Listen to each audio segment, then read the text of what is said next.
Hey guys, tonight we drift into one of the quieter corners of Greek mythology where pirates make very bad decisions.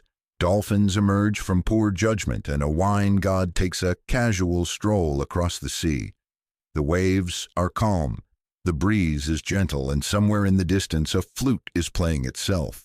That's either a relaxing hallucination or a warning sign. Either way, you're here for the ride. You're aboard a modest ship, one of those creaky wooden things with too much rope and not enough floor. The sail above you flaps lazily in the soft wind, and the sky is still wrapped in that dusky pinkish blue that means either dawn or eternal ambiguity. You're not sure what time it is, but there's definitely salt on your tongue and the occasional slap of water against the hull. So before you get comfortable, take a moment to like the video and subscribe, but only if you genuinely enjoy what I do here. Let me know in the comments where you're watching from and what time it is on your side of the world. I like to imagine we're all in this giant floating bedboat together. Now dim the lights, maybe turn on a fan for that soft background hum, and let's ease into tonight's journey together. You're half asleep on the deck when the lookout grunts. He's squinting at something through the mist. You sit up slowly, not entirely thrilled by the idea of being useful. There in the gray swell of early morning fog floats another ship, smaller, silent, unmoving. You know that look of vessel trying to seem innocent, but probably hiding a weird mythological situation. You are, after all, in the Aegean. Nothing normal ever happens here. The ship you're on creaks with interest. The crew, a rough mix of professional pirates and unemployed sailors with identity issues, gathers at the rail. Someone mutters that the other ship's anchor looks tangled. Another says it's probably abandoned. Someone else, probably the cook, hopes it's full of olives. But it's not the ship that holds your attention. It's the figure on the shore beyond. A young man standing barefoot in the sand. Long hair, dark curls, an expression that says, I am either very lost or very important. He's wrapped in a cloak of deep teal, and there's something slightly radiant about him. Not literally glowing, but definitely extra, like someone painted in a Renaissance fresco before the paint fully dried. The pirates murmur, stranded noble. Maybe a prince from inland.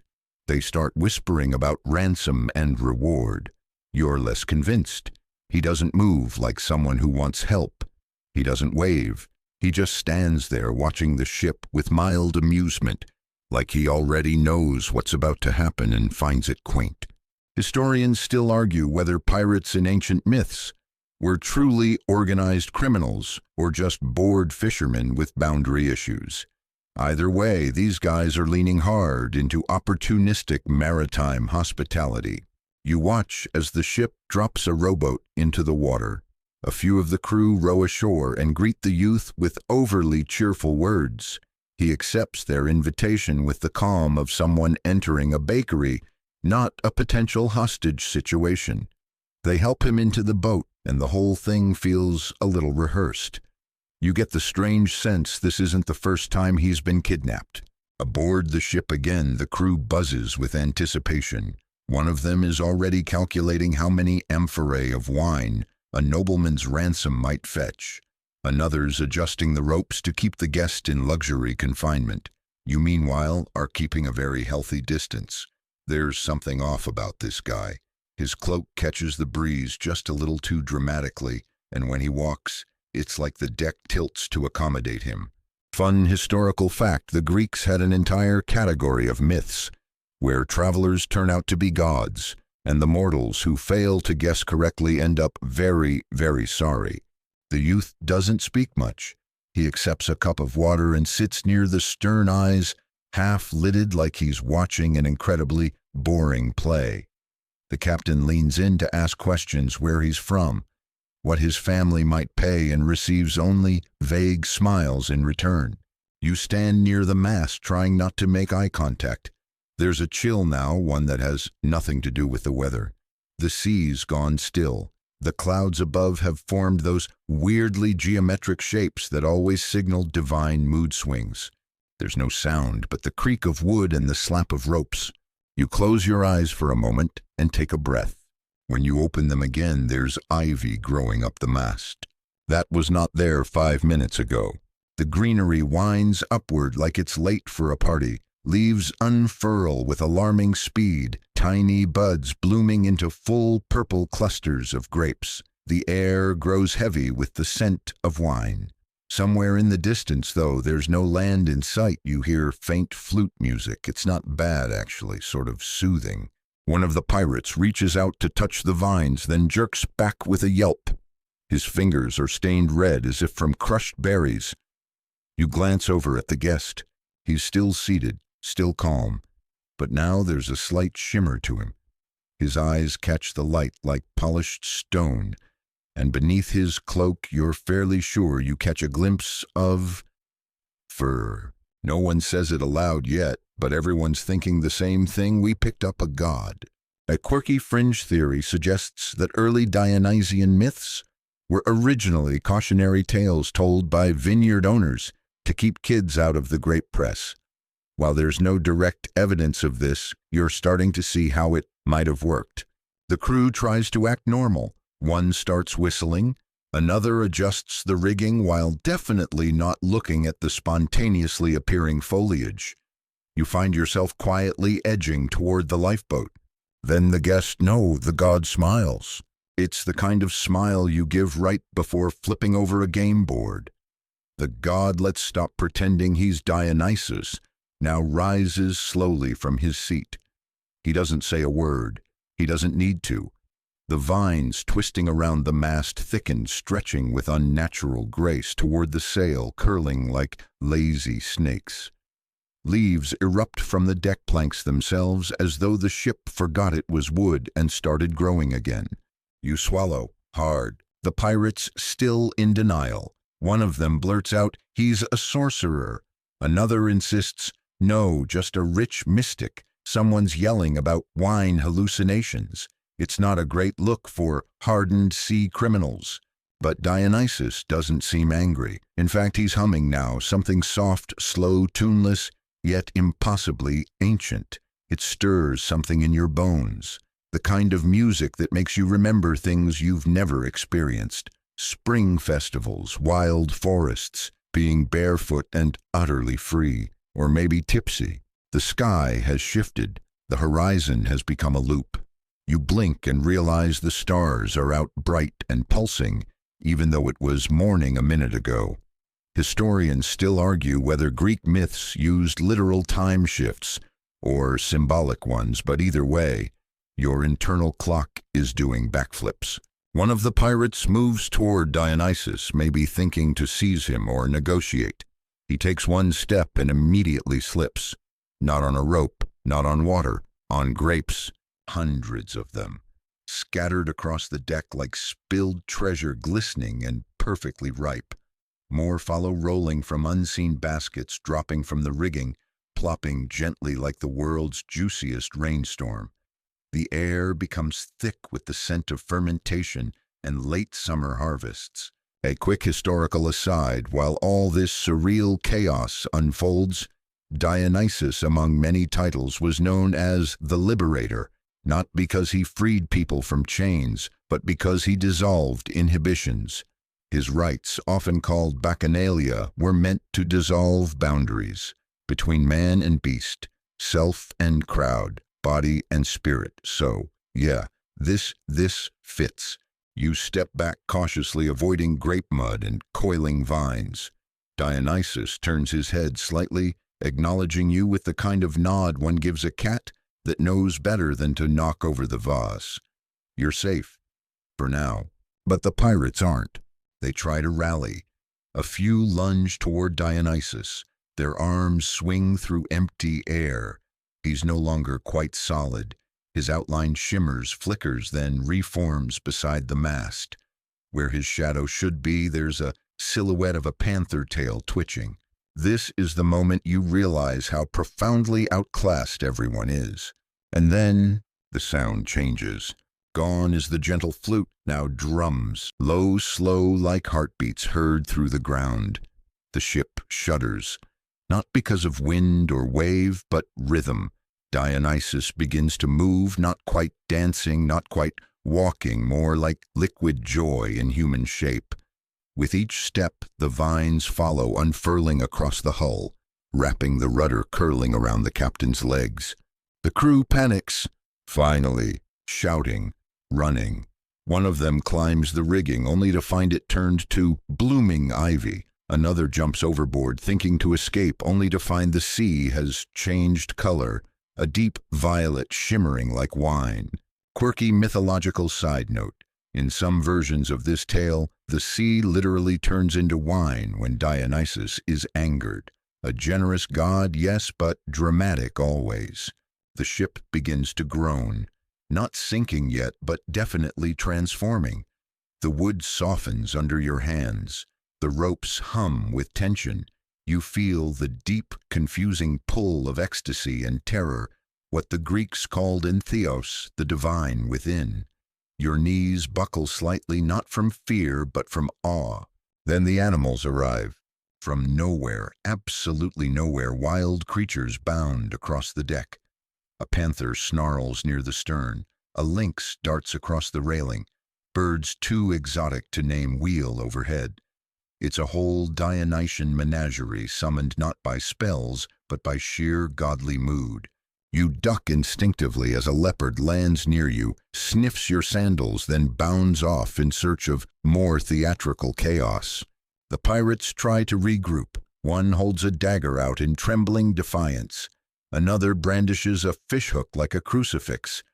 Dionysus merely lifts his arms, and the deck tilts not from storm, but transformation. The pirates stumble, and then they change. It doesn't hurt. Not in the way you'd expect. One by one, their arms twist, their backs curve, their skin takes on a smooth, slick sheen. Their cries become clicks, their words become squeaks, and their legs, well, no more legs. Tails, fins, smooth arcs of flesh and cartilage. In seconds, they're no longer men at all. They are dolphins. Sleek silver spinning midair before plunging into the violet waves.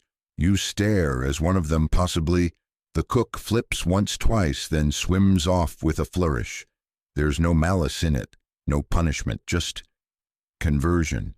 From cruelty to play. Historical fact, incoming dolphins were often considered sacred in the ancient Mediterranean, associated with both Apollo and Dionysus. Killing one was taboo and saving one always lucky. Some scholars believe this myth helped elevate their cultural status. Turning pirates into dolphins was the ultimate PR campaign. The ship sighs. All is calm again. No vines, no grapes, no wild cats, just you, Dionysus, and a suddenly very normal ocean. He turns to you, brushing a curl from his face. "Thanks," he says, as if you'd just held the door open for him at a temple. You blink. "For what?" He shrugs, witnessing. There's a pause. The air smells like wine-soaked cedar and something older than language. You're about to ask more, but he's gone. No swirl of light, no thunderclap, just absence. The ship gently lists. You're alone on a vessel full of questions, bobbing gently in a sea where dolphins play. The sun finally rises. You're not sure how long you drift. The sea is quiet now, too quiet maybe, but after everything, silence is a welcome luxury. You lean against what's left of the mast, which no longer creaks or groans, and listen to the gentle lap of waves against the hull. Somewhere beneath you, former pirates leap and arc like children on holiday free of boots, debt, and bad decisions. You'd laugh if it weren't so eerily peaceful. The ship, miraculously intact despite its earlier botanical episode, glides forward as though guided by some unseen hand or fin. You don't steer, you don't need to. Dionysus might be gone, but his influence lingers, like the last note of a song you can't stop humming.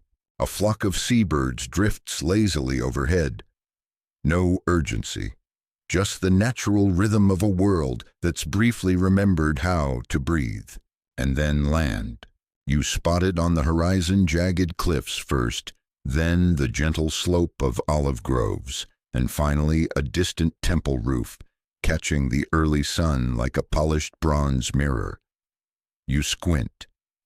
Could it be Naxos? If this is Naxos, well, the stories didn't mention how green it is.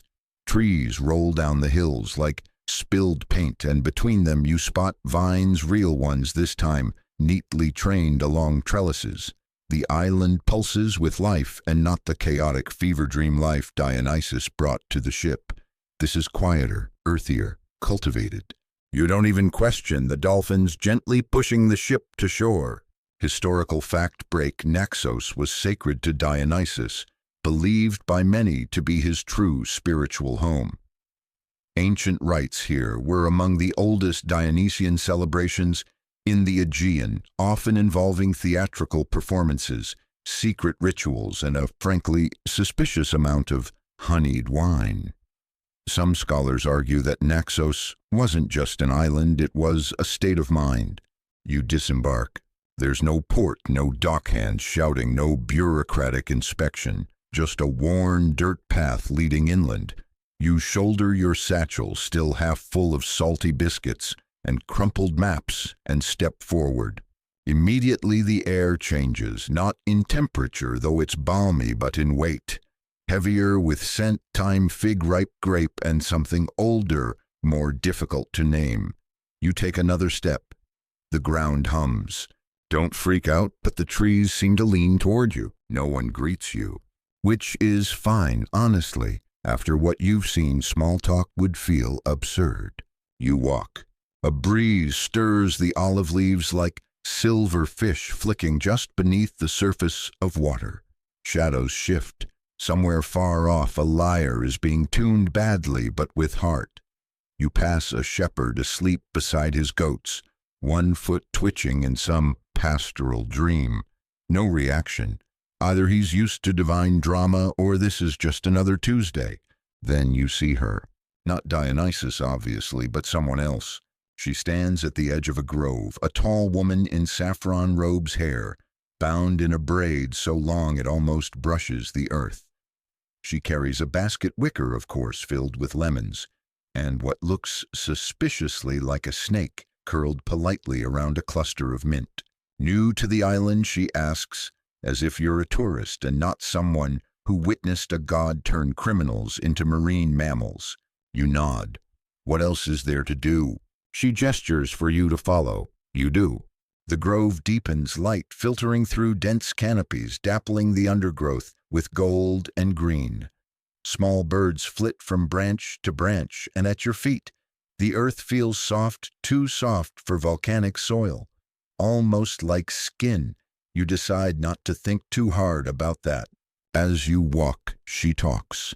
Not about Dionysus directly, but in loops, circles, stories about feasts where the wine never ran dry, of women who ran faster than horses after one sip, of men who wept at the beauty of their own reflections in the still bowls of sacrificial wine. Quirky detail time in some rural Dionysian rites. Celebrants used ivy crowns soaked in goat milk to cool the divine fire. Apparently being too inspired was considered a workplace hazard. Who knew ecstatic revelation required moderation? She stops. Before you is a low altar stone, moss-covered, ringed with torches that haven't burned in years. She nods for you to approach. You hesitate. She says only he left something for you. You step forward. On the altar rests a mask. It's old, really old, crafted from terracotta, with features both masculine and feminine, smiling and solemn, human and not. You touch it. It's warm. The woman says he doesn't do gifts lightly. You ask, what is it? She replies, perspective. And just like that, she's gone. Not vanished, just walked away, disappeared into the trees. No fanfare, no moral. Just one of those exits that feels final, even though no door closed. You're alone with the mask.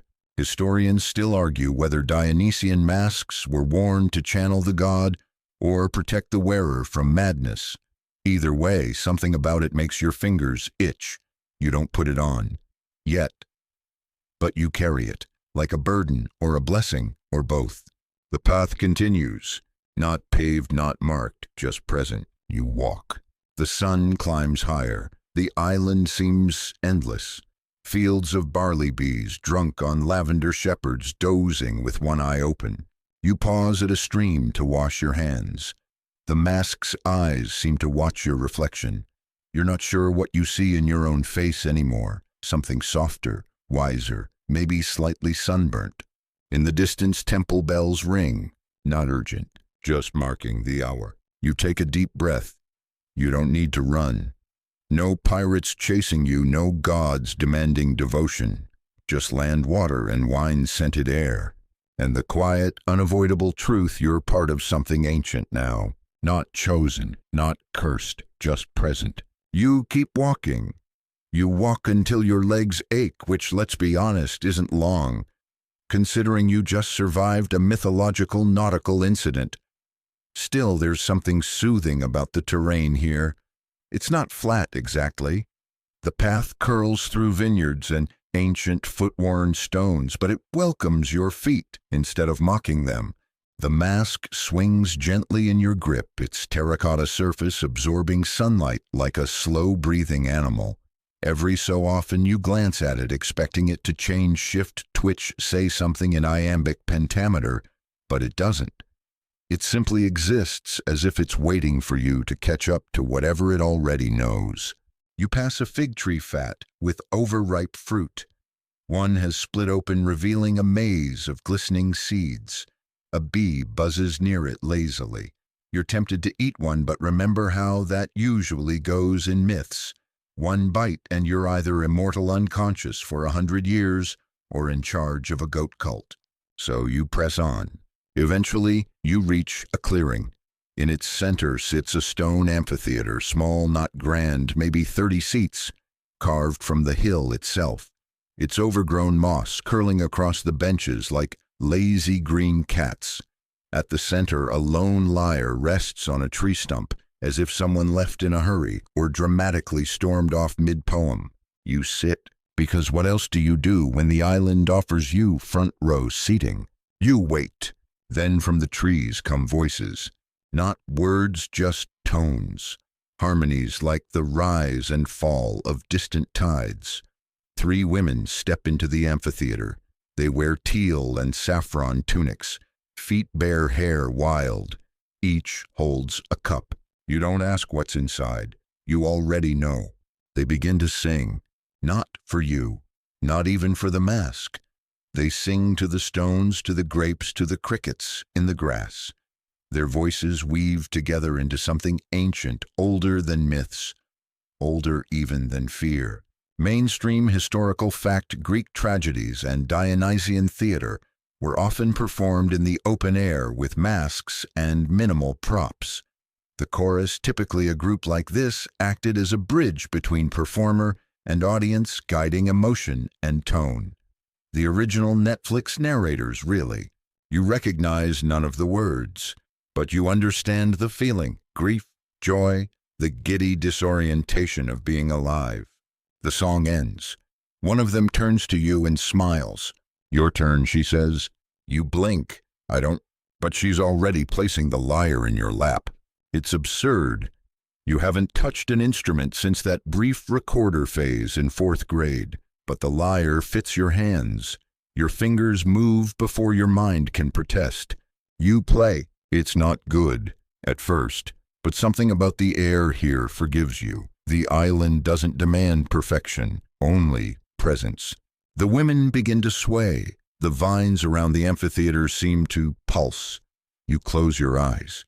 One string at a time, you begin to tell your story.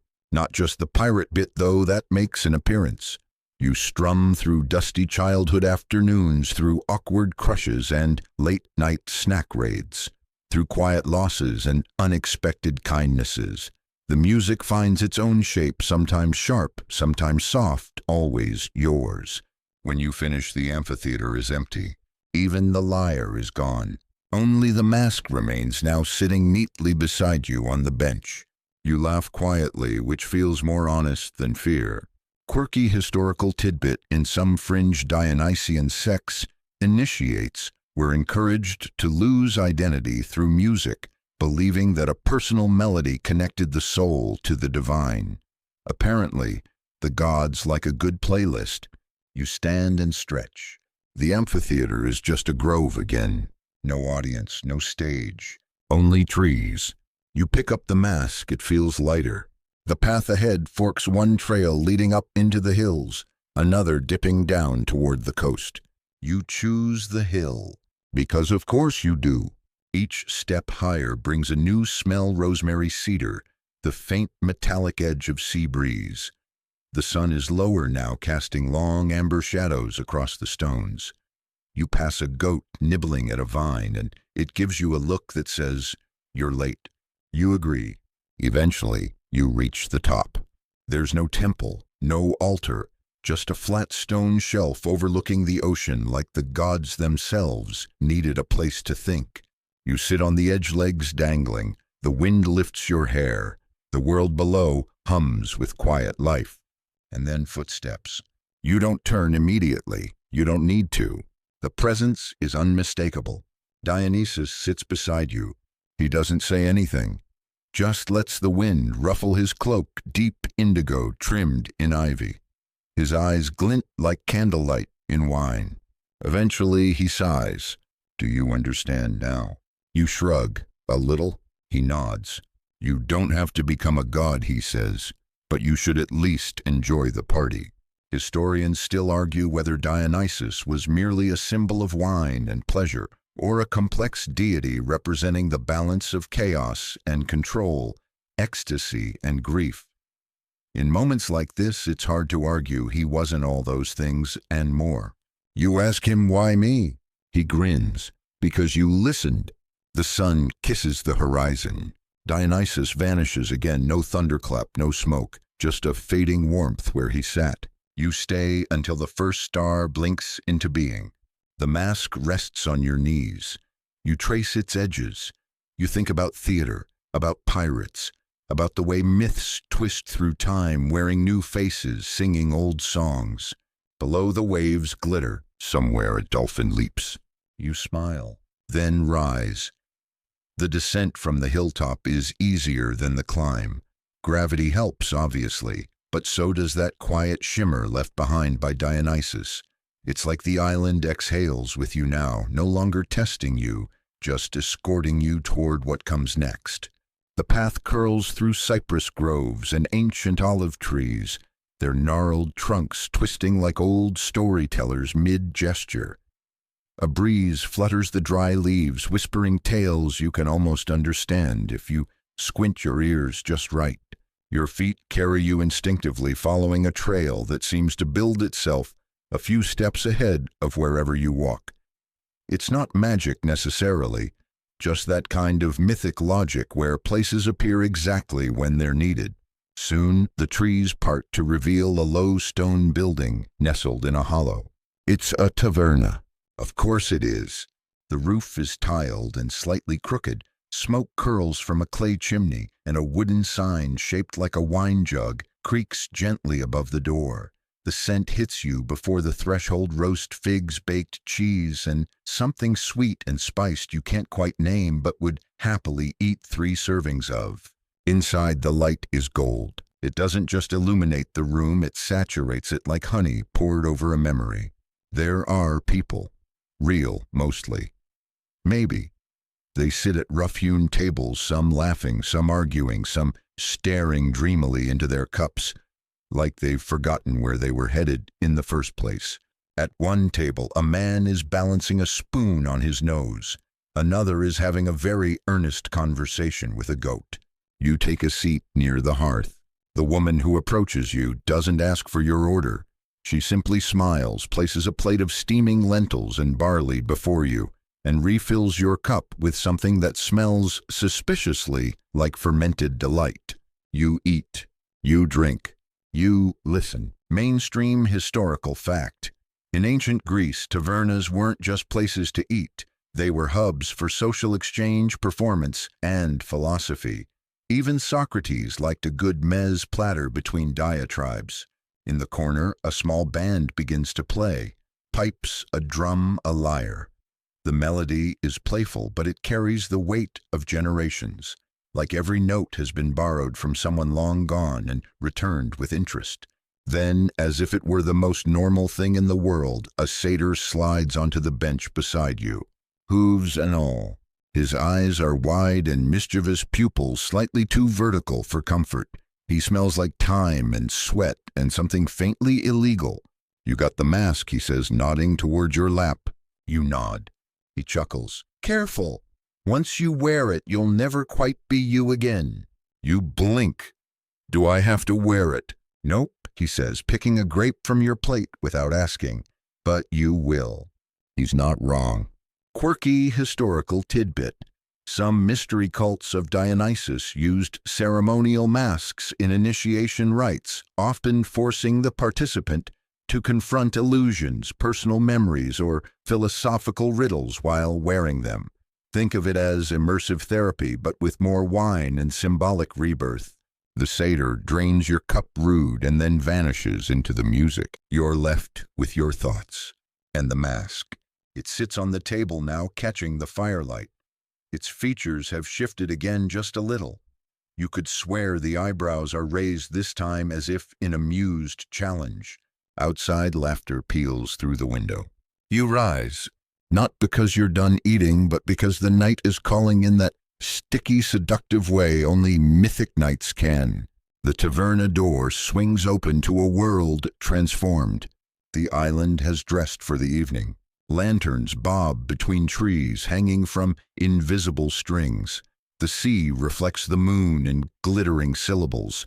Somewhere a flute trills a tune that makes your heart flutter like it's wearing sandals 2 sizes too small. You walk the shore. The sand is warm from the day's sun, even now. You let your fingers trail the air as if swimming through perfume. A procession is forming, people gods, maybes each, carrying something, glowing candles, jars of fireflies, small braziers of scented smoke. They don't speak. They hum, a low, steady note that thrums in your bones. You join them. Of course you do. Together you wind through the night, up hills, down gullies, across ancient bridges. The path seems aimless, but never random. You're being led somewhere, even if no one will tell you where. And then around a bend you see it, a clearing. In the center, a wide, shallow pool, fed by a trickling spring and lit entirely by moonlight. Its surface reflects not the sky above, but scenes, flickering images of people laughing, crying, dancing. You see yourself for a moment younger maybe, or just less tired. The crowd gathers around the pool. No one speaks. Then a voice. You've carried stories, now offer one. You don't know who said it. You just know it's true. So you take the mask. You lift it to your face, and everything changes.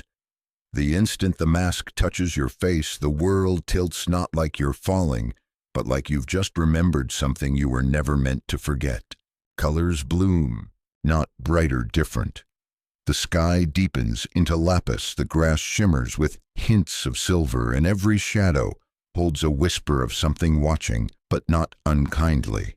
You blink and your hands are not your own. They are thinner, or maybe thicker, calloused in places that weren't rough before, ink-stained perhaps, or bloodied, or dipped in grape juice, which somehow feels more likely here. The mask fuses gently, not physically but metaphysically. It doesn't bind your skin, it binds your story. You're not just you anymore, you're also someone else. A sailor, perhaps. You're standing aboard a ship now, long, lean, and carved with dolphin motifs along the hull. The kind of vessel meant for Aegean coasts, for smuggling dates and olives and gossip between ports. The wind catches your cloak, russet-colored, stitched with salt and poor decisions. Your crew rough, sun-baked men with shifty eyes and louder opinions. Men who've made more than one accidental detour when faced with wealthy passengers or unguarded trade. You are, in short, a pirate. Quirky historical tidbit piracy was so common in the Aegean during the classical and Hellenistic periods that some cities hired privateers and then later punished them publicly as scapegoats for political unrest. A kind of state-sponsored hypocrisy with good facial hair. Your ship bobs in calm waters, anchored off a strange island. You don't know how you got here, only that a passenger waits on board. He is unusual. He doesn't blink. He sits quietly draped in a deep indigo himation that catches the light like watered silk. No satchel, no sandals, just a half-smile that seems to know you. The crew grumbles. You had orders to ferry him across the sea to Naxos. But halfway there, the whispers began.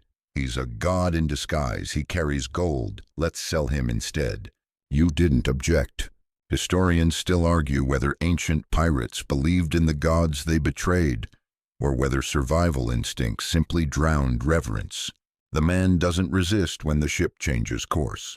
He just watches, and then he laughs. It's not loud. It's not even unkind. It's just absolute, like he already knows how this story ends and is tickled that you don't. You order the crew to bind him half, expecting lightning. Nothing happens. Not yet. You steer toward a distant shore, picturing the coins you'll collect.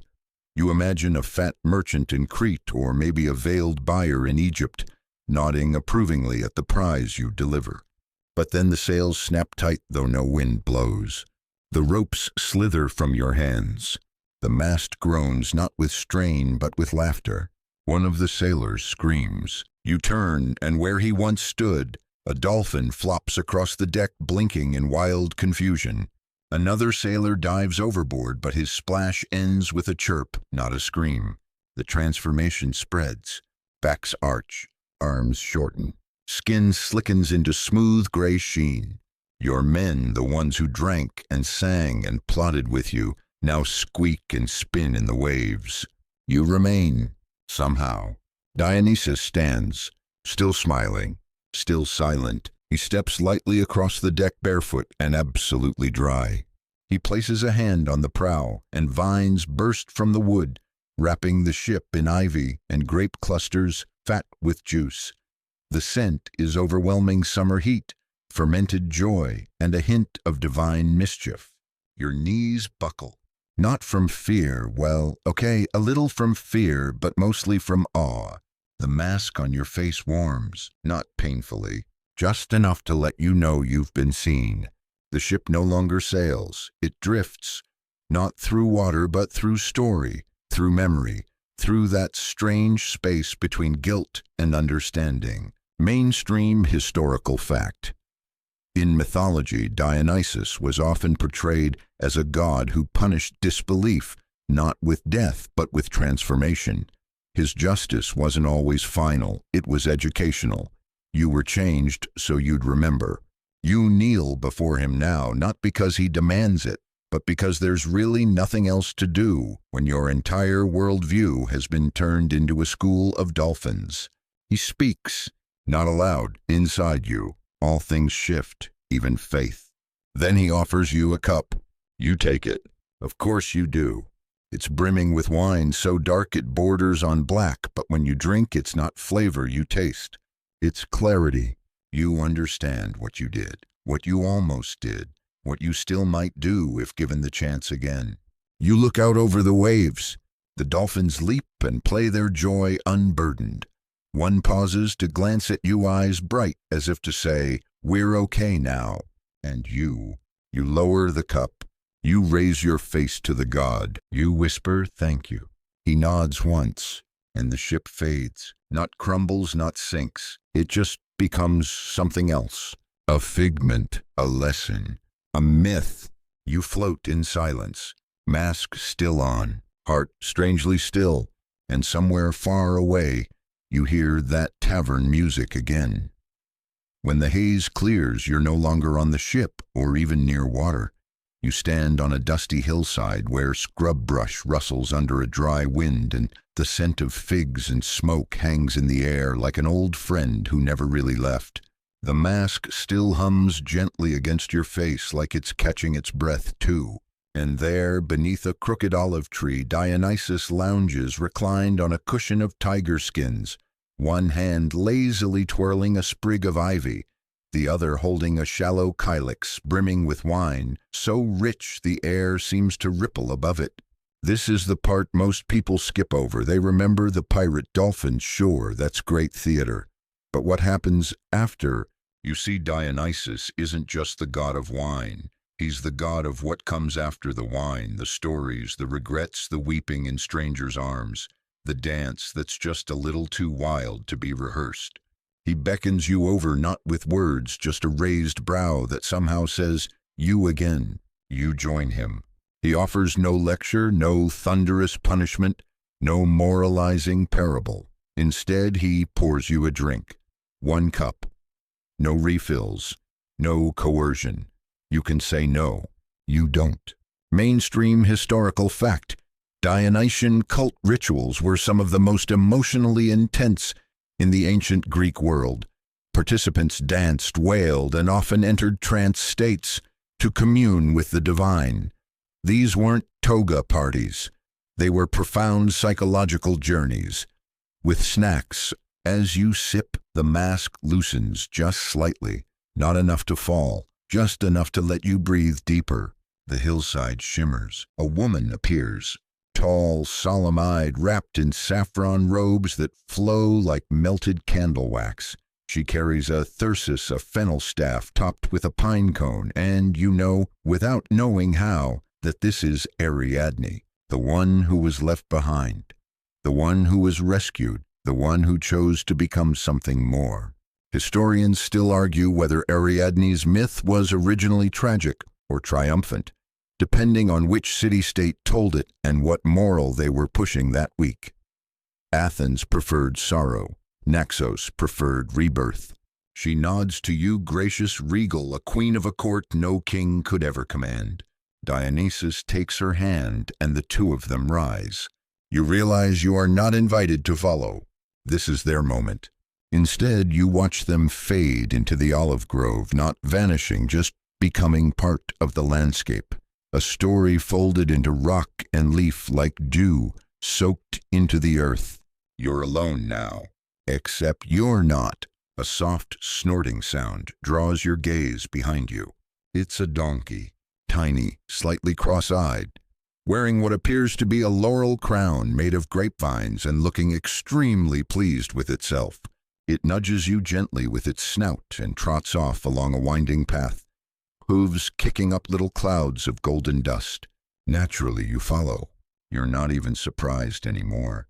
The path leads to a low stone amphitheater, half carved into the hillside, filled with mismatched chairs, wine jugs, and a small stage made of flattened crates.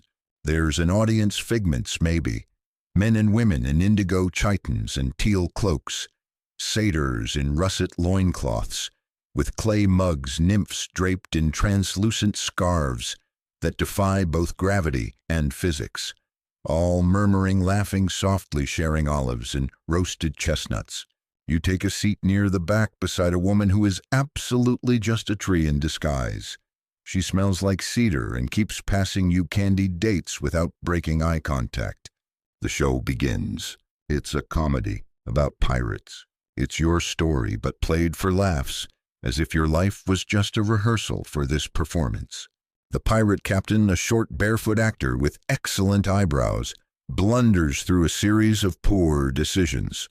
The Dionysus figure floats serenely behind him, never angry, just amused like a teacher, watching a clever student fail a very simple test. When the pirates transform into dolphins, the audience howls with delight. Even you laugh. It's all too absurd not to. The chorus, half dolphin, half man, sings a closing song about wine weather and the inevitability of change. It's catchy. You hum along. Quirky historical tidbit. Ancient Greek theater was more interactive than most modern performances. Audiences shouted commentary through nuts instead of applause, and occasionally chased bad actors off stage with wine jugs. It was vibrant. As the lights dim, a satyr beside you offers a small ceramic token. It's shaped like a dolphin etched with ivy vines and stars. You turn it in your hand. It hums. The mask tightens again, but gently like a shawl on a breezy evening. You close your eyes. The amphitheater fades. The donkey brays once faintly like a curtain call, and then quiet, not empty. Still, that stillness before a dream or after a dance. You exhale, not in surrender, but in understanding. You have been a pirate. You have been forgiven. Now something else begins. When your eyes open again, it's neither stage nor sea that surrounds you, but a warm grove lit by late morning sun, dappled light catching in every leaf, gold flickering through olive branches, as though the sun itself had been spliced into coins and scattered through the trees. You're barefoot now. Your clothes are no longer sea-stained and tattered, but simple linen robes, soft and undyed, cinched with a braided vine belt that smells faintly of thyme. A breeze moves through the grove, whispering with the kind of hush usually reserved for ancient libraries and people who just remembered a dream halfway through breakfast. And then you hear music, not from instruments, but from the grove itself, the rhythmic creak of tree limbs, the gentle percussion of falling olives, a melodic hum from somewhere unseen. You follow it. Your feet crunch lightly over the leaf-strewn ground until you find a clearing where a group of children, human, goat-footed, and something else entirely, are playing a game with a golden hoop and a jug of wine balanced precariously on a stump. They don't look up when you arrive, but they smile, like they've been waiting. Mainstream historical fact. In several regional cults, Dionysus was worshipped not as a fearsome god, but as a patron of youth play and theater, particularly in rural areas where seasonal festivals celebrated not just harvests, but the joy of simply being alive and warm under the sun. The children laugh as the hoop rolls crookedly and the jug wobbles without falling. One girl, her eyes the color of ripe figs, hands you a grape carved from crystal and says, "It's your turn." You roll the hoop. It promptly collapses into a tangled mess. The children cheer like you just won the Olympics. You laugh loudly, this time full and open. You haven't laughed like this since, well, probably before the pirate thing. One of the goat-footed boys clambers up a tree and tosses you a bundle of dried figs tied with a ribbon of ivy. "Snack for the road," he chirps. You tuck it into your robe, nod your thanks, and continue deeper into the grove. The music follows. Eventually, you reach a pond so still it reflects the sky like polished silver. On the far side, reeds rustle gently. A single heron stands frozen mid-step, like an actor waiting for a cue. You kneel and see your reflection. But it isn't quite your face. It's a bit softer, calmer, a little sun-kissed, a little ink-stained. Your eyes look like they've seen too many stories to count and actually listened to a few. Historians still argue whether the ancient Greeks believed in fixed identity.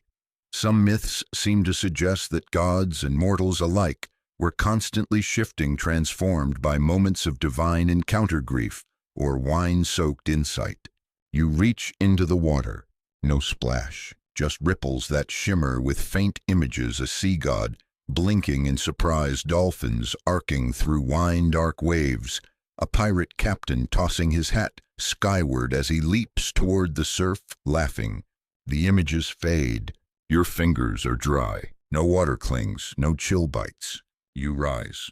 Someone is waiting. A woman in a faded teal chiton sits on a nearby boulder weaving a garland of ivy, rosemary, and laurel. She wears no sandals, no jewelry, just a smudge of dirt on her cheek, and a gaze like she's known your name since before you did. "Welcome back," she says. You blink. Back. She nods. Everyone comes here eventually. Pirates, poets, priests, even the ones who say they don't believe in anything. "What is this place?" She doesn't answer right away, just ties off the garland and places it on your head. Then she whispers, "It's where you remember who you are when nobody's watching." A pause. Then she adds, "Also, there's lunch." She gestures, and suddenly you see them, picnic blankets under tall trees covered in platters of cheese wrapped in fig leaves. earthen bowls of lentils, crusty loaves brushed with olive oil, and amphorae filled with wine so deep it might contain galaxies. The food smells like comfort, and garlic, mostly garlic. You sit, you eat. Quirky historical tidbit. While Dionysian feasts are often depicted as wild and raucous, many cultic gatherings began with a simple shared meal, symbolizing community renewal and the everyday pleasures the god represented. Wine wasn't about excess, it was about presence. As you chew on a roasted chickpea that tastes suspiciously like hope, the woman beside you says, "You're not finished, you know?" You freeze mid-bite. What? She shrugs, slicing a fig with a bronze blade. The mask's still on. Doesn't come off until you've danced. You glance around. The children are gathering again. This time, they're humming a tune older than time, their feet tapping slowly against the earth. A circle forms. A hand reaches out. You take it, and you dance. At first awkwardly, 2 left feet, too many thoughts, not enough rhythm. But then it clicks. You stop dancing like someone who might be judged, and start dancing like someone who doesn't care if they are. The circle spins. The mask softens. You laugh, trip, recover, twirl again. The grove cheers. The sun flickers lower and the shadows grow long, stretching across the dirt like sleepy cats. And just as the final beat fades, you hear the distant call of a flute, one long reedy note that carries over hill and grove and pond and picnic. It's time. You don't ask who played the flute or why the note felt like it was aimed directly at the soft part of your chest, the one that stores forgotten birthdays and the taste of your first peach. You just start walking. No one stops you. The children wave. The woman with the garland returns to her weaving.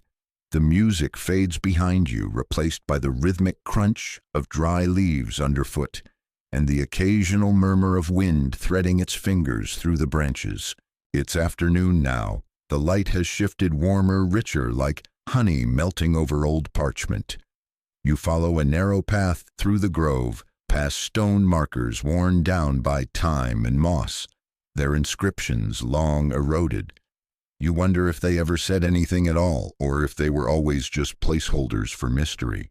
Your feet lead you uphill, and when you reach the crest, the world opens again. Below lies a vineyard, the rows curling like script across the hillside's trellises, heavy with grapes in every shade, from deep plum to pale green. Figures move among the vines, snipping clusters and humming under their breath, baskets slung over their backs. You breathe in, and it hits you. The air here smells alive. Sun-warmed grapes soil a hint of smoke from a cook fire far off. It smells like work, but good work, the kind that makes your hands ache and your heart hum. Mainstream historical fact vineyards in ancient Greece weren't just economic centers, they were sacred spaces. Many temples of Dionysus were set within or near them, and seasonal harvest festivals, like the Anthesteria, celebrated not only wine but rebirth storytelling and even the temporary return of the dead. You descend into the vineyard. No one questions your arrival. A man in a russet tunic passes you a curved knife without a word. A woman with a wide smile hands you an empty basket. You take both. The rhythm is easy reach, snip, drop. Reach, snip, drop. The vines brush your arms, sticky with sweet resin. A wasp hovers near your ear but decides against confrontation. You fall into pace beside a boy no older than 12 and an elderly woman with a back like a question mark. Neither speak, they just work. And oddly enough, it's peaceful, not meditative in a pretentious, incense-heavy way, just quiet, grounded, like a poem written with dirt under its nails. The sun slides westward. The baskets fill. The workers sing a little nothing structured, just half-remembered melodies that taste like river stones and distant fires. You find yourself humming, too. And then someone rings a bronze bell strung from a fig tree, and the entire vineyard exhales. Tools are dropped. Baskets are stacked. and everyone, like a herd of sleepy bees, ambles toward a long wooden table beneath a crooked pergola wrapped in ivy. You sit. This time, no garlands, no glittering illusions, just real food, cracked olives, soft cheese, fresh bread with the crust still steaming. A jug of wine makes its way down the table, followed by laughter that builds in warm layers like a quilt made of sound. You lean back and look around. This doesn't feel like a myth anymore. It feels human. Quirky historical tidbit. Dionysus had an entire festival called the Rural Dionysia, dedicated to small farming villages. It featured amateur theater jokes about politicians and celebratory parades with wooden phalluses. Yes, really. The gods weren't always lofty and untouchable. They liked a bit of off-key singing and bad dancing too. Someone clinks a spoon against their cup. Silence falls, curious but comfortable. The speaker, a man with silver in his beard and grapes crushed into his fingernails, stands slowly. "Friends," he says, "it's almost time." A murmur of agreement rolls through the crowd. You, of course, have no idea what they're talking about. But before you can ask, the sky begins to shift. Not just darken shift. Clouds curl inward like fingers. A warm wind picks up, laced with something spicy and electric. The vines around the pergola quiver, not from fear but anticipation. You feel it in your spine before you see it. A presence, coming up from the base of the vineyard, rising like mist. The workers stand, one by one. Their heads bowed, their bodies relaxed as though expecting an old friend. You follow suit. And then he arrives. Dionysus. Not as a lion or a bear or even a dolphin. Just a man. Or something that resembles one. He's barefoot, wearing a teal robe stitched with tiny gold leaves. His hair wild and vine-tangled, his eyes so impossibly dark they seem to hold every night sky you've ever forgotten to look at. He smiles, and the world leans slightly toward him. Historians still argue whether Dionysus was a singular god or a fusion of many pre-Hellenic nature spirits. His duality, both chaos and comfort, madness and joy, defied the neat boxes most deities were placed in. He was a god who didn't just rule. He arrived. He doesn't speak. Not yet. He just lifts a clay cup from the table and pours it full, so full it overflows, trailing rivulets of red down his wrist. He drinks, and as he does, so does everyone else. You follow suit. The wine tastes like sun-warmed, earth-shadowed caverns, first kisses, and endings you didn't know were endings. You sit, you listen, and Dionysus begins to hum.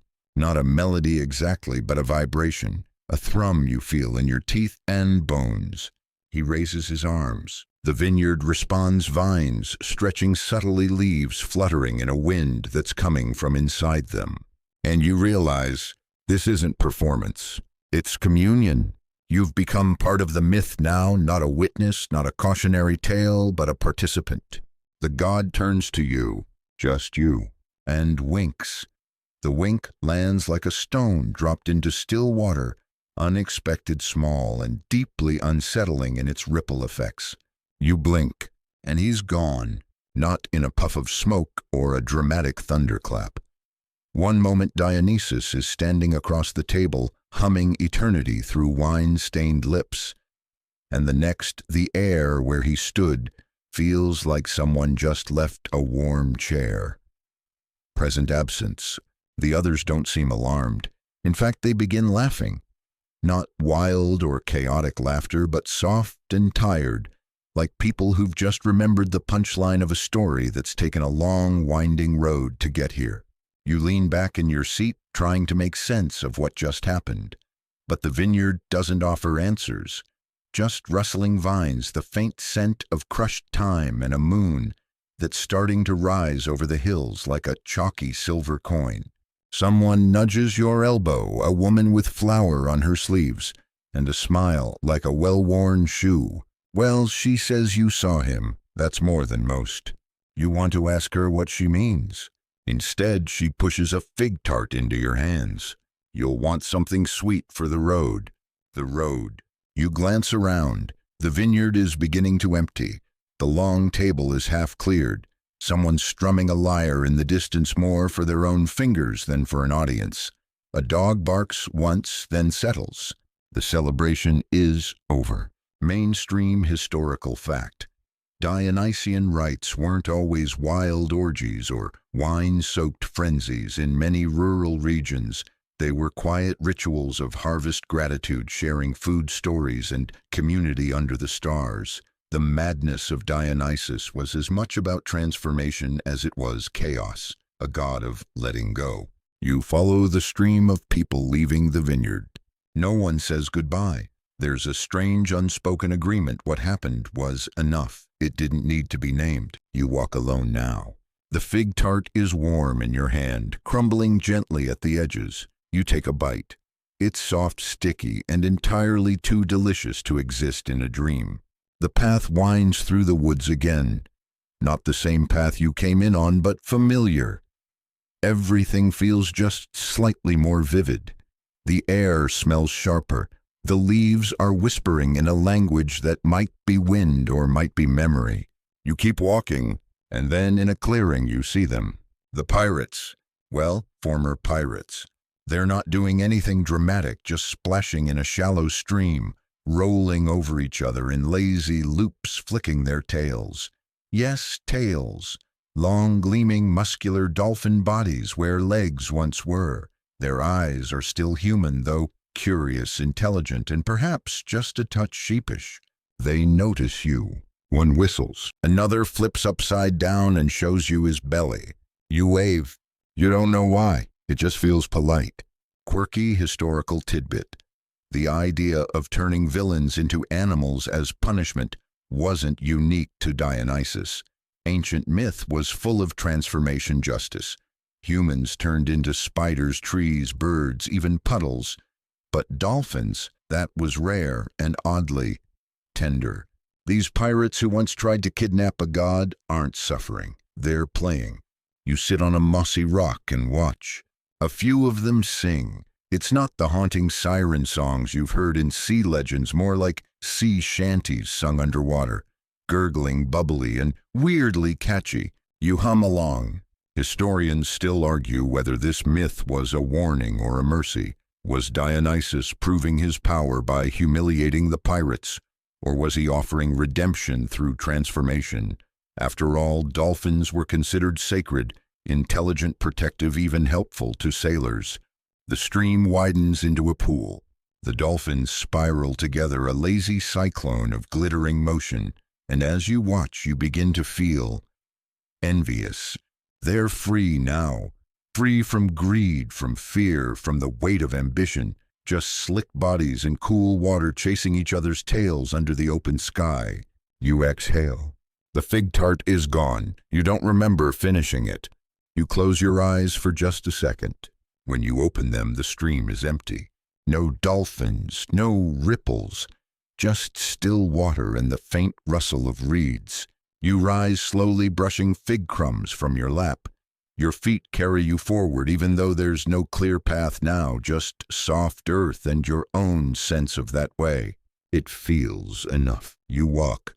The woods thin, the stars multiply, and ahead, just over the next rise, you see firelight. Not threatening, just a campfire, steady, small, and very welcome. You approach. A single man sits beside it, wrapped in a saffron cloak, humming softly to himself as he stirs something in a clay pot. He looks up as you approach and nods once, as if he expected you. Hungry. You nod. He gestures to a flat stone beside him. You sit. No names are exchanged, no stories demanded. He passes you a bowl of stew. It smells of lentils, cumin, and something sharp and citrusy you can't place. You eat, and the silence between you is companionable, like shared boots on a long road. After a while, the man speaks. Funny thing about stories, he says they don't end where you think they will. You glance at him. He's smiling into the fire. They just keep breathing, changing, being retold, sometimes in the mouths of strangers, sometimes in the dreams of people who weren't even born yet. You nod. The fire crackles. The stars above look different now, closer, hung lower like lanterns on invisible threads. The man pours 2 cups of wine. You clink yours gently against his. To Dolphins, he says. You smile. To change. The fire burns low. You sip the last of the wine, warm, earthy tasting, faintly of plum skins and something older like cellars and dust and the passing of years. The man in the saffron cloak stretches out beside the ember's arms, folded behind his head, watching the stars like they're old friends, telling the same jokes again and again. You sit in companionable silence for a long while. And then he says half to himself, you know, they say, dolphins can still understand human speech, that they remember their names, that if you whisper to them, they'll follow your boat all the way home. You glance at him. His eyes are closed, but he's smiling. Mainstream historical fact. The ancient Greeks held dolphins in rare esteem, not just as clever animals, but as sacred messengers of the gods. Killing one was a crime punishable by death, and tales abounded of dolphins rescuing shipwrecked sailors or guiding lost vessels to safety. They weren't pets, they were omens. You lie back on the moss beside the fire, letting your eyes blur into the stars overhead. You wonder if the pirates, those strange, half-forgotten men, are still out there circling beneath some moonlit shore. Do they remember their ship? The mistake they made, the laughter of a god they tried to bind in rope. Do they care? Historians still argue whether this myth of dolphin transformation came from a real sailor's tale. Maybe someone fell overboard and was rescued by a pod. Or maybe it was older, deeper, a story designed to say, you can't trap what is divine, and you might even be better off if the divine traps you. A gentle wind nudges the last embers of the fire. The man beside you snores softly now. You shift the blanket around your shoulders. It smells of smoke and juniper and some kind of flower that blooms only at night. And just as your eyelids begin to sink, you hear the distant call of a dolphin, clear and echoing through the trees, like a dream that's gotten lost on land. You wake with dew on your cheeks and sunlight filtering through the canopy like poured honey. The fire is cold. The man is gone. But in the ashes, someone has drawn a spiral with the tip of a stick, a spiral with a tail like a dolphin leaping through time. You smile and rise to your feet. It's morning. Your legs remember the journey, even if your mind hasn't caught up yet. You start walking. Downhill now, the forest giving way to scrub and then to rocky fields, and finally, after a long while, to the sea. You smell it before you see it. The salt, the tang of brine, the sharp scent of sun-bleached kelp. The sound of gulls circles above your head like echoes of mischief. And then it's there, the Aegean, blue as ink spilled on silk. You stand at the edge of the cliff for a long time, watching the waves braid themselves into glittering nets below. A small fishing boat bobs in the cove. An old woman is hauling in lines, her arms strong and brown, a straw hat tilted at a defiant angle. She glances up and waves as if to say, "What took you so long?" You wave back. She beckons. You scramble down the path, slipping once on loose shale, catching yourself with a laugh.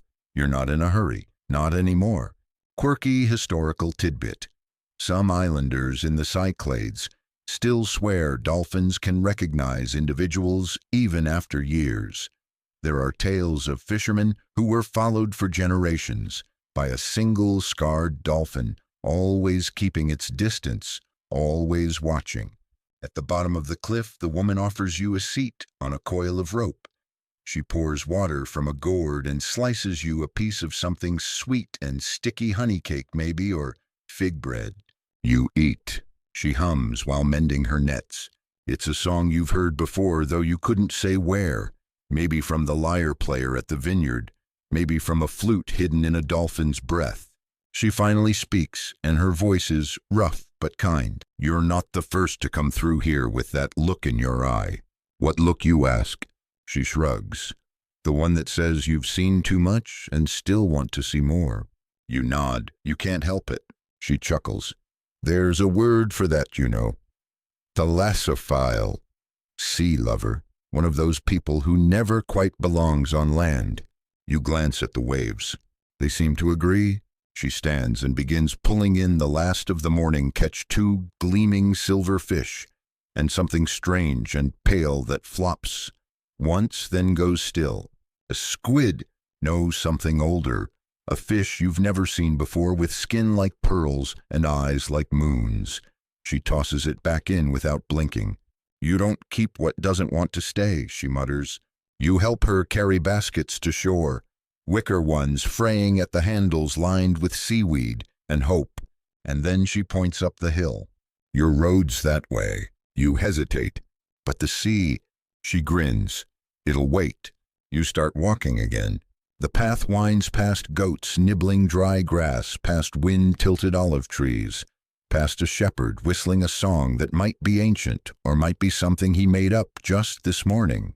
Your steps are easy now. No scrolls to deliver, no gods to recognize in strangers. Just the sun on your back and the taste of salt on your lips. And somewhere far out in the waves, a splash. You don't turn. You just smile.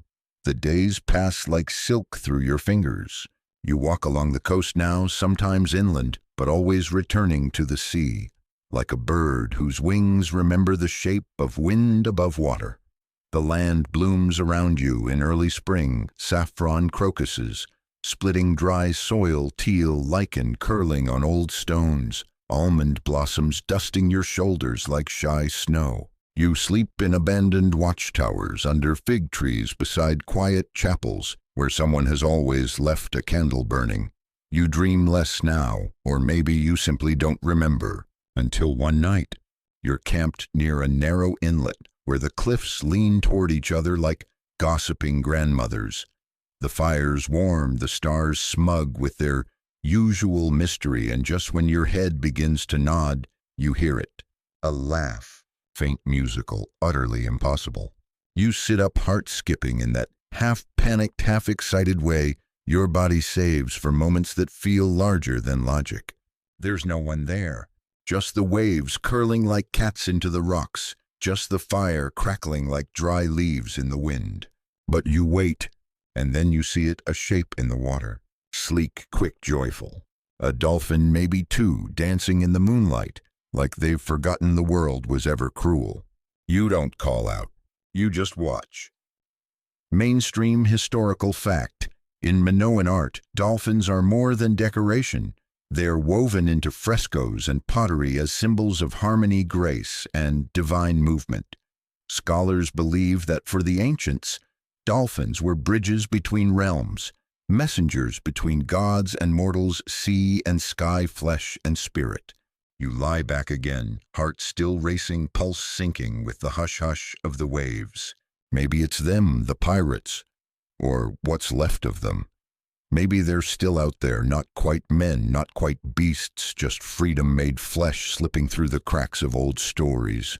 Historians still argue whether these transformation myths were warnings or wishful thinking. Were they parables of punishment or invitations to let go of the burdens of identity, to trade oars and ambition for flippers and freedom? You wake to the sunrise spooling gold across the inlet. There are no footprints, but your boots are damp, and your bag smells faintly of brine. You walk to a nearby village, the kind with more goats than people. Old men play dice on a crate. A woman sells olives from a chipped clay bowl. Kids dash past barefoot and laughing, trailing a ribbon like it's a comet. You sit by the fountain. Someone hands you a cup of water. It's cold and sweet and tastes of stone and sky. They don't ask who you are. You don't offer it. The sea is still visible here, just over the rooftops, always tugging at the edge of your sight, like a joke you're almost ready to hear. Later, you follow a dirt path inland to visit a crumbled temple, what's left of it anyway. Just 3 columns and a sun-bleached altar. A lizard watches you from a crack in the stone. You set down a coin and a fig from your pack, not because you believe in the old gods necessarily, just out of habit or respect. Quirky historical tidbit. In certain forgotten pockets of Greece, there are folk prayers not to the Olympians, but to the sea brothers, ancient spirits believed to ride inside the minds of dolphins. If you toss them bread or sing to them on calm waters, they might send you fish, or safe passage, or nothing at all. You stay until dusk. The wind shifts. A sudden hush falls over the scrub, like even the cicadas are holding their breath. And just as you turn to leave, a soft splash echoes from somewhere unseen. Your heart lifts. You smile without meaning to. The road back winds through pines and thyme and the last lavender light of day. A mule cart creaks past the driver, nodding once in silent solidarity with your dusty feet. You think about Dionysus, not the wild-eyed god of ecstatic frenzy, not the vine-tangled tempest in a man's body, but this quieter version, the one who warned before he punished, who offered joy before trickery, who turned his would-be captors into joy itself, flickering through the water like laughter that can't be caught. Maybe that's the real trick. Maybe being divine means never needing revenge. Just poetry. You find an inn near the town's edge, a low square place with whitewashed walls and rosemary growing in pots along the sill. You pay with a smile and a coin stamped so long ago the image is nearly rubbed smooth.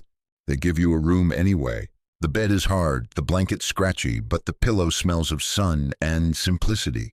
You lie still, and for the first time in a while the world doesn't feel like it's tilting beneath your feet. You're not a pirate, not a god, not even a messenger anymore, just a body, at peace. You drift to sleep listening for dolphins, knowing they won't come tonight. Not because they're gone, but because they don't need to. You already carry them in some strange, giddy corner of yourself that understands what it means to be unchained. Morning arrives soft and quiet, the kind of dawn that barely brushes its fingers across the windowsill. You stretch, crack your neck, and sit with your feet dangling over the edge of the bed, staring at the dust motes twirling like lazy stars in a sunbeam. The innkeeper left a little wooden tray outside your door, bread, cheese, and something like fig jam. You eat without hurry. Your next stop isn't urgent. You've begun to enjoy not having a destination. You lace your boots and step back into the world, where the cicadas are tuning up their endless choir, and the village cats are already on patrol. You pass a pottery shop with a crooked sign that reads, "Shards repaired sometimes." You nod in appreciation. Honesty is refreshing. A little further down the road, a local shepherd waves you over. His tunic is faded indigo, and his beard seems to have a personality of its own. He doesn't ask who you are, just points to a low ridge and says, "If you're walking for the sake of it, there's something you might want to see." So of course you go. You climb slowly a stone path barely visible beneath the wild thyme.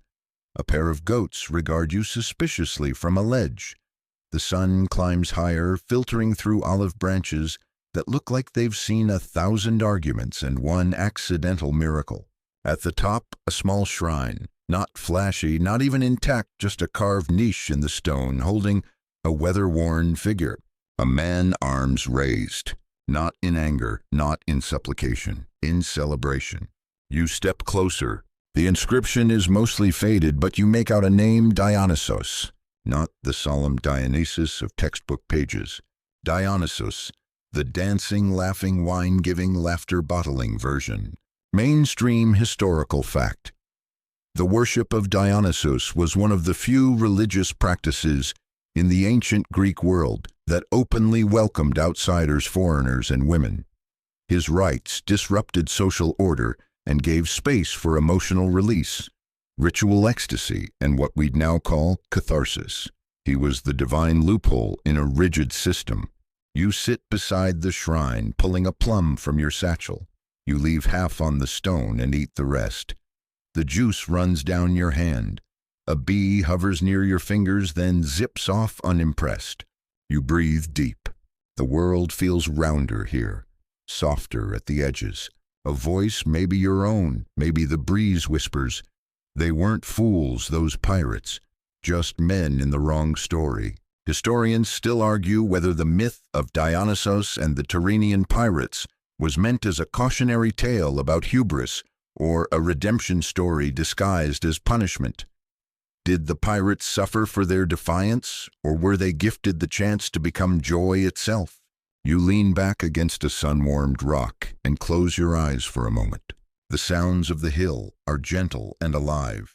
Birds, bees, a distant shepherd's whistle, the rustle of something small in the underbrush. Maybe this is the miracle. Not a lightning bolt or wine from stone, but simply the chance to feel stillness in your own bones. You remember a story you once heard in passing, how in a remote fishing village, sailors used to sing to the sea before casting their nets, not to summon fish, but to ask forgiveness, in case they caught something that wasn't meant to be caught. Quirky historical tidbit. Ancient Greek fishermen would sometimes carve tiny dolphins into their boat hulls, believing that doing so would keep their vessel in good conversation with the sea. Some of these carvings are still visible today, worn by salt and time, but smiling all the same. You open your eyes. A child has appeared on the path, holding a basket of figs. They don't speak, just nod and offer you one, then scamper away before you can thank them. The fig is still warm from the sun. You take the long path back to the village, letting your feet decide where to go. A dog joins you halfway, no collar, just enthusiasm. You name him Sailor in your head.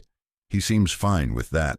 The two of you wander until the sea reappears in slivers between the cypress trees.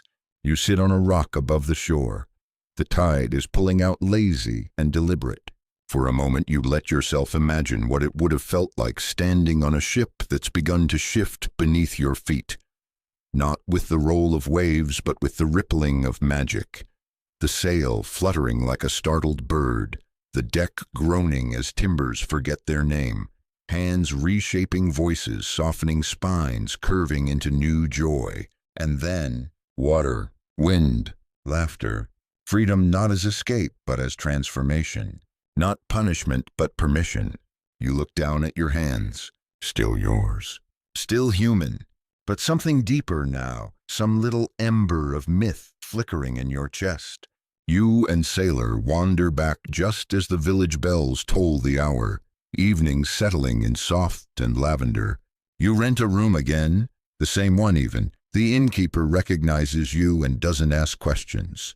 Dinner is lentil stew, salty cheese, and a cup of red wine that tastes like sunlight forgot to leave.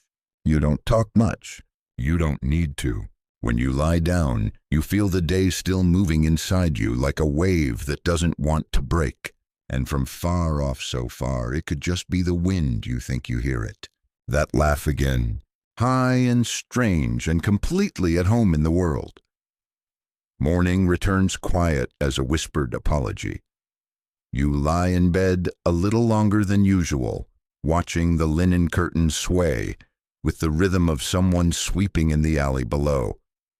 The dog Sailor, still hanging around, lets out a half snore from the floor tail, giving a lazy thump as if agreeing, yeah, 5 more minutes. Eventually you rise. There's no scroll in your satchel anymore. No mission, no message, no looming capital waiting on your return. You are strangely, gloriously off duty.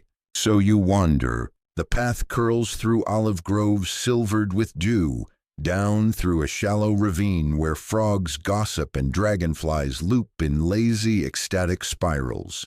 The air smells of crushed mint and yesterday's firewood. Every few steps a grasshopper launches itself like a bad idea with wings. The road leads you past a crumbled watchtower, its base crowded with fig trees. Someone has painted a dolphin on the stone in faded ochre.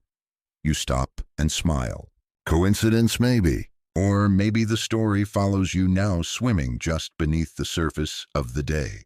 Mainstream historical fact. In late antiquity, as Christianity spread across the Mediterranean, Older cults didn't vanish overnight. Instead, they were folded into the landscape shrines, rebranded gods, renamed stories, adapted. Dionysus became a patron of miracles and vineyards, a strange cousin to the saints always dancing just outside the city walls. You take a break beneath a tree whose branches resemble outstretched arms, welcoming or warning, you can't tell. Sailor dozes in the shade, his belly rising and falling with a rhythm that makes you want to write poetry or maybe nap. You toss a pebble into a nearby stream. It plunks and disappears. A little upstream children are playing splashing, shouting, building a clumsy raft from reeds and determination. One of them shouts, "We're sailing to find the god who dances." Another replies, "We'll bring him figs and a fish." You smile and don't correct them. You never correct children when they get mythology right by accident. Historians still argue whether Dionysus was ever considered a true Olympian. Some claim he was a late addition to the pantheon shoehorned in by cult pressure and popular demand. Others say he was always there, just too slippery for the official lists, too wild, too kind, too free. You walk on. The landscape opens up into vineyards, their rows like lines from a prayer you don't quite remember. Farmers move between the vines with baskets and shears, their conversations full of laughter and old complaints. Someone offers you a slice of bread slathered in honey. You accept, and suddenly the day tastes like childhood. Sailor finds a lizard to chase and promptly loses it. He's not good at hunting, but he's very good at pretending he meant to lose. You reach a small chapel by mid-afternoon. The doors ajar, the interior cool and dust-hushed. On the far wall, behind layers of soot and candle wax, you spot something strange, a fresco of a man riding a panther, holding a goblet surrounded by dolphins. His eyes seem to follow you. It's not labeled. No saints have dolphins. You leave a coin on the threshold, not out of belief, but out of respect. Quirky historical tidbit. In some remote islands, local sailors still whisper blessings to the Lord of the Grapes before launching their boats. No one writes it down. No one teaches it formally. It just passes from old lips to young ears like wind. By sunset, you find yourself on a high ridge overlooking the sea. It's the same coastline as before, but the light has changed everything. The water stretches out in bands of copper and violet, the kind of colors that make you forget time is a real thing. You sit on a rock, sailor at your feet, and just be. You remember the story, how the pirates panicked as the god revealed himself, how the mast turned into a twisting vine, how the deck bloomed with ivy and golden fruit, how the crew leapt into the sea and became dolphins, not out of terror but joy. How Dionysus laughed not cruelly but with delight, as if he were setting them free. Maybe the point was never punishment. Maybe it was transformation all along. A letting go, a becoming. You tilt your head back and watch the first star appear. It's not the brightest or the most impressive, but it's stubborn. It shows up every night, no matter what kind of day came before. You think of all the things you've carried, scrolls and orders and secrets and stories. All the names and warnings and promises wrapped in ribbon or sealed with wax. And here you are now. No scroll, no map, just a breeze and a dog and a sky that doesn't need you to do anything but look up. You lie back in the grass. Let your mind stretch out like a cat in a sunbeam. Let the stories go. Let the stars have them. They're better at keeping them safe anyway. Night settles gently like a favorite cloak around your shoulders. The stars, more plentiful now, blink in clusters and curling arcs like ancient script you've never quite learned to read. Sailor sleeps at your feet again, snoring so faintly it sounds like waves folding over distant sand. You stay on your back for a while, watching the sky swirl above the world you've walked so long. There's a peace here, not the dramatic kind with choirs and revelations, but the quiet sort, like an exhale you didn't realize you'd been holding for years. You've delivered your final scroll. You've walked the roads. You've met gods in disguise and monsters dressed as merchants. You've shared food, traded tales, and watched the absurd machinery of the world turn on one very squeaky axle. And now you simply are. Mainstream historical fact. In ancient Greece, it wasn't unusual for travelers to pause at a crossroads, not just to rest, but to leave offerings, bits of food, smooth stones, or even songs to Hermes, the god of transitions, borders, and thresholds. It wasn't worship so much as etiquette, a way of saying, I know I'm somewhere liminal. Please let me pass gently. You wonder if Dionysus and Hermes ever got drinks together. Probably. The sea murmurs far below. Somewhere out there, dolphins leap not from fear or punishment, but just because they can. Maybe one was once a sailor. Maybe all of them were. Maybe none. That's the trick with myths. They're not about what's real. They're about what matters. You hear laughter, faint, lilting half-song. For a moment, it's hard to tell if it's real or memory. But sailor's ears twitch in his sleep, and you figure real enough. Your fingers still carry faint ink stains, smudges from a message written long ago. You don't scrub them off. You kind of like them. You watch a cloud drift across the moon, its edges glowing like silver caught in wool. There's a rhythm to all this, the walk, the message, the delivery, the stillness after. Maybe even the gods need couriers. Maybe they just don't send scrolls anymore. Historians still argue whether Dionysus was meant to be feared or loved. The answer, of course, is yes. He was both. He is both. He's the god of wine, but also of endings. Of madness, yes, but also mercy. Of theater, but also reality. A paradox wrapped in ivy and dripping with honeyed figs. You sit up again, stretch your back, and take a long breath of cool air. There's no rush. You're not needed anywhere right now, not urgently anyway. And that's rare. There's an old shepherd's hut tucked near the edge of the ridge, half swallowed by wild thyme and moss. You find it unlocked, abandoned but sturdy. Inside there's a cot with old wool blankets, a clay lamp, and unexpectedly, a folded scrap of parchment nailed to the wall. It's blank, or seems blank. You run your fingers across it. The fibers are rough, but something about them feels familiar, like the inside of your satchel, like the edges of 100 messages you've passed from hand to hand, town to town. You leave it alone. Not everything has to be read. Sometimes presence is enough. Quirky historical tidbit. Some villages near Mount Helicon used to claim that their springs could reveal a person's true story if they stared long enough at their reflection. Most visitors just saw fish, but a few claimed to see themselves laughing or weeping or transformed into birds, into song, into light. You light the lamp. The flame is small but brave. Outside, the wind brushes the grass in long, slow strokes. Sailor finds his way into the hut and flops beside the cot with a grunt. You ruffle his ears. He smells like dust and sun and something like contentment. You lie down. Not because you're exhausted, not this time. You lie down because you can. And maybe in the folds of the night, as your thoughts drift like fallen leaves, you'll dream of a ship covered in vines sailing towards the sunrise. Maybe you'll be on it. Maybe you'll just wave from the shore. Either way, you're home.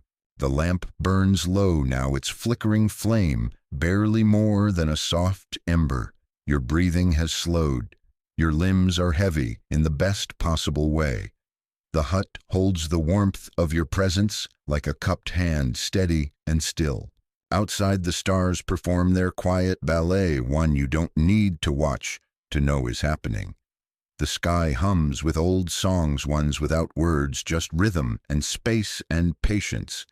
You're wrapped in them now like a lullaby older than language. Let the world keep turning. Let the gods keep dancing. You've walked your path. You've done enough. You don't need to hold every thread, remember every name, or solve every riddle. Let the stories carry themselves for once.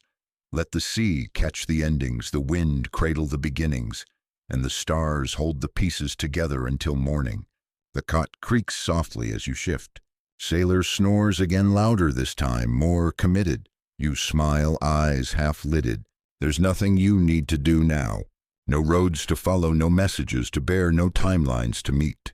Just this, a breath, a blink, a slow descent into sleep. You are safe. You are carried. You are here. So drift down gently into the deep velvet quiet and dream slow,